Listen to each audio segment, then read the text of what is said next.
اس کے بعد تو فاطمہ جناح کی زندگی عذاب کر دی گئی. کبھی ان کے گھر کا پانی بند کر دیا جاتا تو کبھی چھاپے مارے جاتے. یہاں تک کہ 9 جولائی 1967 کو اچانک فاطمہ جناح کا انتقال ہو گیا. ڈاکٹرز نے کہا کہ ان کی موت دل کے دورے سے ہوئی، لیکن ایک حلقہ آج تک یہی سمجھتا ہے کہ فاطمہ جناح کو قتل کر دیا گیا تھا.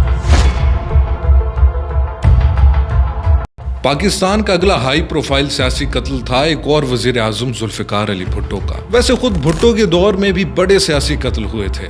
یہ کہنا بہتر ہوگا کہ تب یہ کام بہت ہی سسٹمیٹک انداز میں ہوا. ڈیرہ غازی خان سے جماعت اسلامی کے رکن اسمبلی ڈاکٹر نذیر احمد قتل کر دیے گئے اور نواب احمد قصوری سمیت کئی ہائی پروفائل شخصیات بھی قتل ہوئیں. مثلا پشاور میں حیات محمد خان شیرپاؤ کا قتل ہوتا ہے تو کوئٹہ میں عبدالصمد خان اچکزئی کی پراسرار موت بھی بھٹو کے دور میں ہوتی ہے. لیکن ان میں سے محمد احمد خان قصوری کا قتل ایسا ہے جو خود بھٹو کے گلے پڑ جاتا ہے. اس کیس میں بالآخر انہیں پھانسی کی سزا سنا دی جاتی ہے. یہ 4 اپریل 1979 تھا جب ذوالفقار علی بھٹو کو سینٹرل جیل راولپنڈی میں پھانسی دی گئی. دنیا آج بھی اسے ایک عدالتی قتل قرار دیتی ہے اور حال ہی میں پاکستان سپریم کورٹ کی چیف جسٹس قاضی فائز عیسیٰ نے اس فیصلے کو غیر قانونی بھی قرار دیا.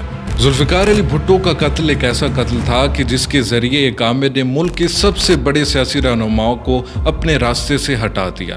مثلا فرانس میں شاہ نواز بھٹو کی پراسرار موت ذوالفقار علی بھٹو کے سب سے چھوٹے بیٹے جو جولائی 1985 کو فرانس میں اپنے گھر میں مردہ پائے گئے. بھٹو خاندان آج بھی کہتا ہے کہ شاہ نواز کو زہر دیا گیا تھا اور اس میں ان کی افغان بیوی ریحانہ کا کردار تھا. سچ کیا تھا آج تک پتہ نہیں چل سکا. 17 اگست 1988 میں پاکستان کی سیاست میں ایک نیا موڑ آتا ہے. پاک فضائیہ کا C-130 طیارہ بہاولپور سے پرواز کرتا ہے اور کچھ ہی دیر بعد تباہ ہو جاتا ہے. اس طیارے میں اور کوئی نہیں پاکستان کے اس وقت کے سیاہ و سفید کے مالک صدر ضیاء الحق بھی سوار تھے. ہر طیارے حادثے کی طرح اس میں بھی کوئی مسافر نہیں بچا. ضیاء الحق کے بعد ملک میں جمہوری دور کا آغاز ہوتا ہے. یوں لگ رہا تھا کہ اب بھٹو خاندان اور اسٹیبلشمنٹ کی لڑائی ختم ہو جائے گی، لیکن بھٹو خاندان کی مشکلات ابھی باقی تھیں. بھٹو کے چھوٹے بیٹے نے فرانس میں جان دی، لیکن بڑے بیٹے کی آخری سانسیں کراچی میں لکھی تھیں. وہ بھی ضیاء کے دور میں نہیں بلکہ خود اپنی بہن بے نظیر بھٹو کی حکومت میں. مرتضیٰ بھٹو نے اپنے والد کی پھانسی کے بعد ایک مزاحمتی تنظیم بنائی تھی جس کا نام الذوالفقار تھا.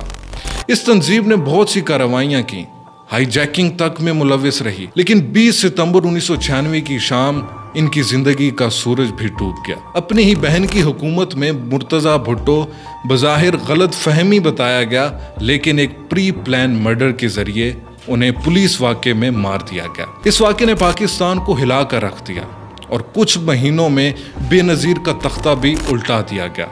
وہ پھر کبھی وزیر اعظم نہیں بن پائیں. چلیں اب چلتے ہیں 90 کے دہائی کے کراچی کی طرف جہاں قتل ایک معمول بن چکا تھا. یہاں پہلا ہائی پروفائل سیاسی قتل ہوا MQM کے چیئرمین عظیم احمد طارق کا. تنظیم کے بانی اراکین میں سے ایک اور معتدل مزاج رہنما جو 92 آپریشن کے بعد انڈر گراؤنڈ چلے گئے تھے، لیکن پھر اچانک منظر عام پر آئے اور اعلان کر دیا کہ میں کراچی کو خون خرابے سے بچانے آیا ہوں. گولی اور گالی کی سیاست کو بھی خیر بات کہہ دیا، جو الطاف حسین کے فلسفے سے بالکل الگ تھا. اور الگ بات کرنے کا نتیجہ کچھ ہی عرصے بعد سامنے آ گیا. 1 مئی 1993 کو عظیم احمد طارق اپنے سسرال میں ٹھہرے ہوئے تھے جب آدھی رات کو چند نامعلوم افراد گھر میں داخل ہوئے اور کلاشنکوف کے برسٹ مار کر انہیں قتل کر دیا گیا. اور یہ MQM میں آخری ہائی پروفائل قتل نہیں تھا. عظیم احمد طارق کے ہی ایک اور ساتھی عمران فاروق کے ساتھ بھی یہی ہوا، لیکن 17 سال بعد اور کراچی سے ہزاروں کلومیٹر دور لندن میں. یہ دن تھا 16 ستمبر 2010 کا.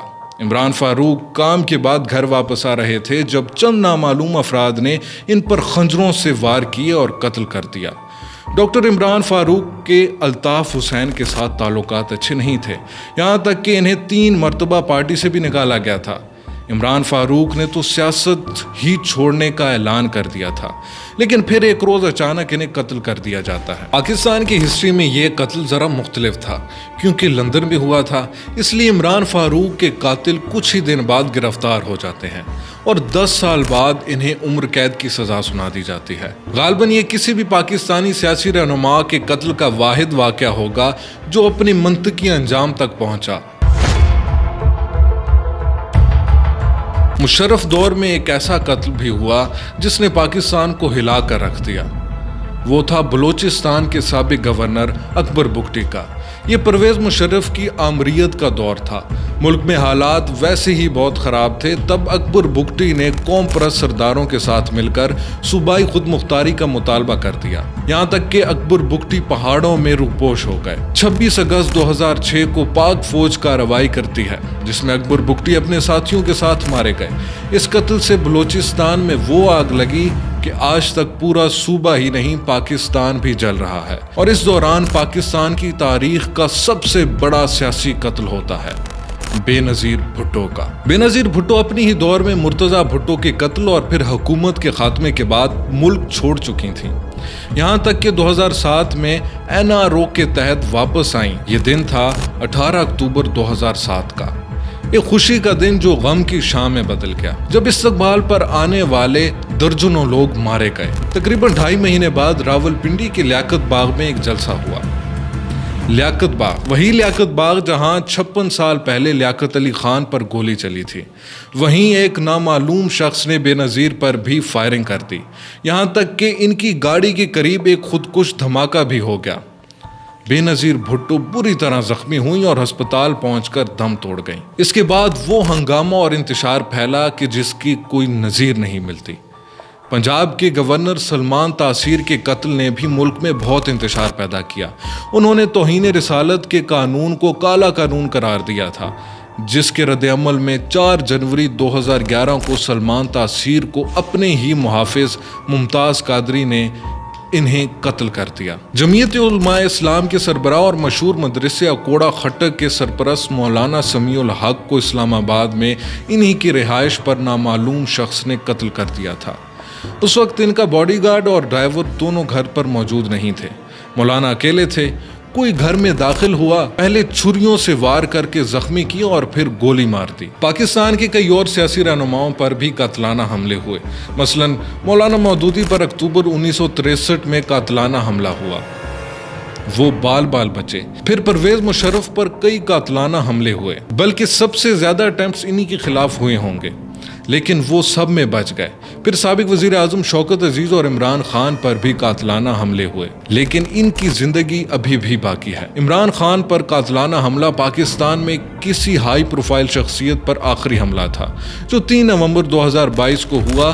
تب عمران خان حقیقی آزادی مارچ کی قیادت کر رہے تھے، جو اسلام آباد کی طرف رواں دواں تھا۔ وزیر آباد میں عمران خان کی تقریب جاری تھی کہ اچانک ان پر گولی چلی۔ عمران خان خوش قسمتی سے بچ گئے، لیکن پاکستان میں سیاسی قتل کی تاریخ اب بھی جاری ہے۔ آخر خون کا یہ سلسلہ کب رکے گا؟ آخر کب معاملات کو بات چیت سے حل کرنے کا رواج شروع ہوگا بھی یا نہیں؟